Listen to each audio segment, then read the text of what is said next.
JBN, we keep you informed. I am Michelle Jones, and in the news, shopkeeper fatally shot at Westmoreland candlelight vigil. The Savannah police have commenced a probe into Thursday night's shooting death of a female shopkeeper at a candlelight vigil along Darling Street in Westmoreland. The deceased has been identified as 28-year-old Chantal Hunter of Darling Street.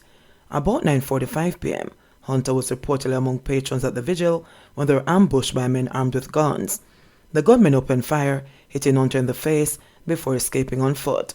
She was subsequently assisted to the Savlamore Public General Hospital by citizens, where she died while undergoing treatment.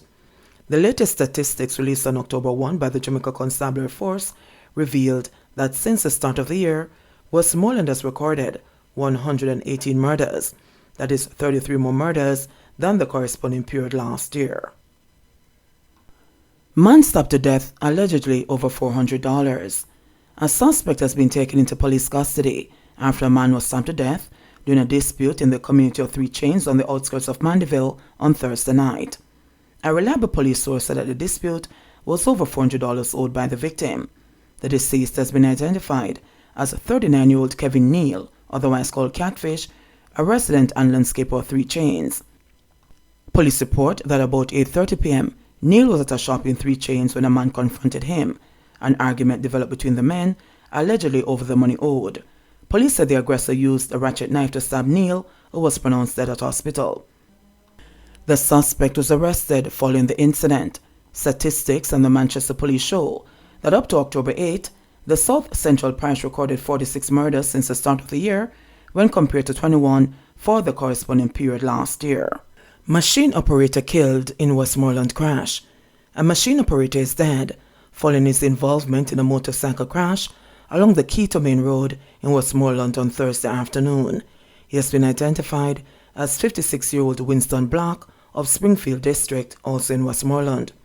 The Grangeville police say about 1:30 p.m., Black was riding his motorcycle from the direction of Spring Gardens towards the Springfield community when he failed to keep to the left.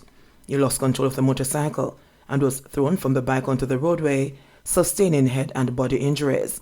He was transported to the Savannah Hospital, where he was pronounced dead. Maypen Court offers bail to 7 charging drug bust.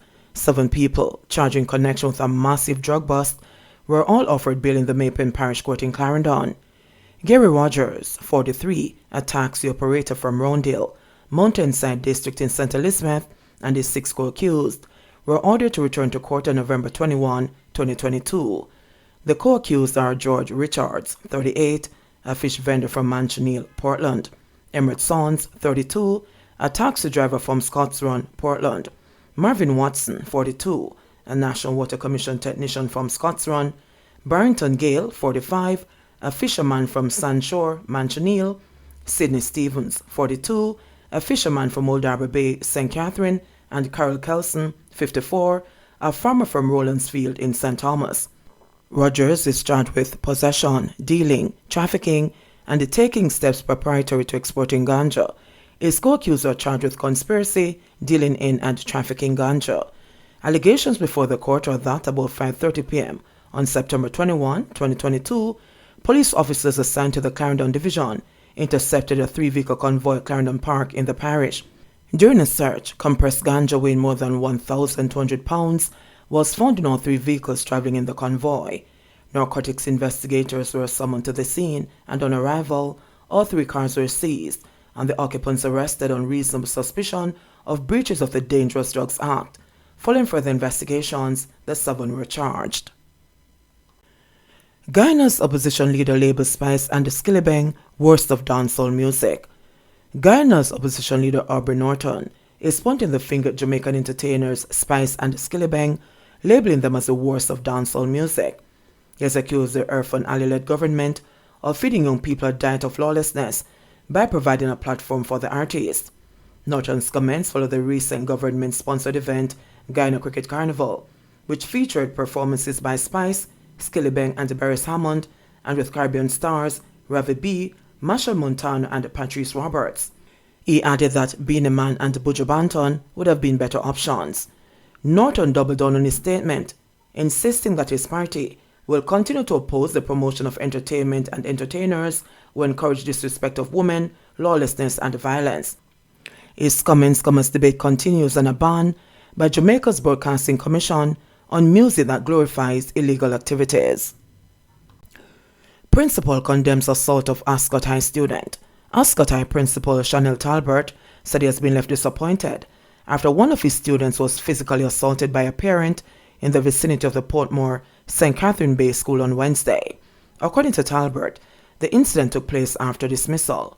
A widely circulated video of the altercation shows a 13-year-old female student being accosted by a woman while a group of students looked on. The student was subsequently punched in the face by a man, causing her to fall to the ground. The woman was heard shouting, "Me will kill one out of here." Talbert said that the school was still investigating the matter to ascertain the cause of the conflict. But according to reports, the clash arose from an unsettled dispute between two students, which was seemingly not satisfactorily addressed by school administrators. "I was disappointed, but at the end of the day, we still have to deal with it, and we still have to ensure we are providing the guidance and encouragement to all those involved. That's what we have to do," Talbert said. Acting Divisional Commander for St. Catherine South, Upton Nicholson, said the report was made to the police by the parents of the student who was assaulted, and the investigation is progressing. He is urging parents to set an example when resolving conflicts. "I want to implore adults not to abuse children. If they have differences, try and treat with it in a very amicable way and not resort to any form of violence," he said. Child Protection and the Family Services Agency CEO Rosalie Gage Gray also denounced the act. She encouraged parents to use the official channels within the school system to address their disagreements. "Violence is just not acceptable," she said. "These are children having their disagreements. How can we help them as adults to mediate those differences, whatever they may be, and use the official channels within the schools? You have the Parent-Teacher Association that you can go to and voice your opinion. If you feel like your child was assaulted at school, there's also recourse through the police." National Parent-Teacher Association of Jamaica President Stuart Jacobs said the adults involved could face criminal charges. "Whatever the cause of the disgruntlement for the adults and our children in this video, we expect the matter should have been reported directly to the school and our authorities for the appropriate actions to be taken. These adults have no right to attack a student, be it on or off the school compound," he said.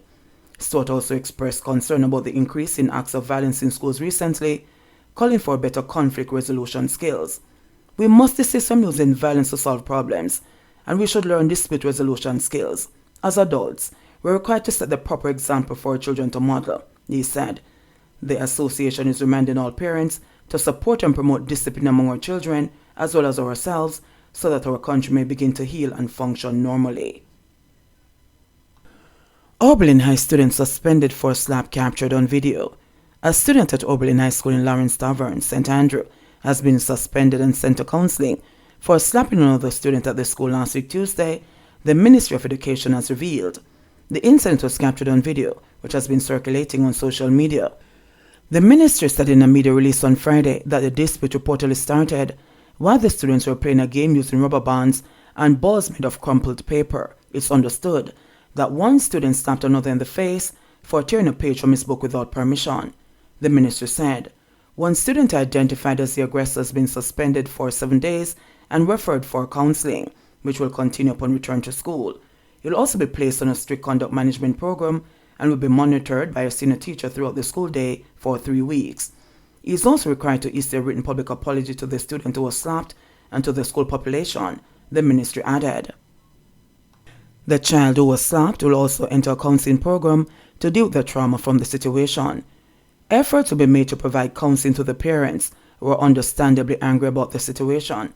The matter was discussed with the parents on October 5, and the steps outlined as to how the school managed the aftermath of the situation, the Education Ministry continued. Minister of Education Favour Williams is reiterating that students and parents should use the reporting channels to advise of acts of indiscipline or aggression so that the established disciplinary framework can be activated to address disputes. 100 units delivered on the new social housing program. A total of 100 units have so far been built and delivered under the government's new social housing program, NSHP. Prime Minister Andrew Holness says this demonstrates that the society's neediest persons were being rapidly reached under the initiative.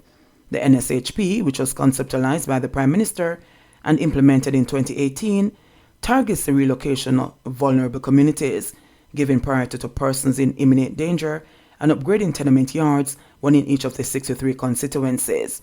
Speaking in Pewsey, St. Catherine, on Wednesday, October 13, Holness reiterated his administration's seriousness about building homes for individuals unable to afford mortgages.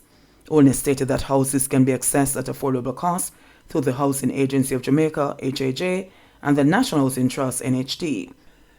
The government is supportive of persons trying to own their homes, but the government also has a fundamental duty of ensuring that whatever is done within the law.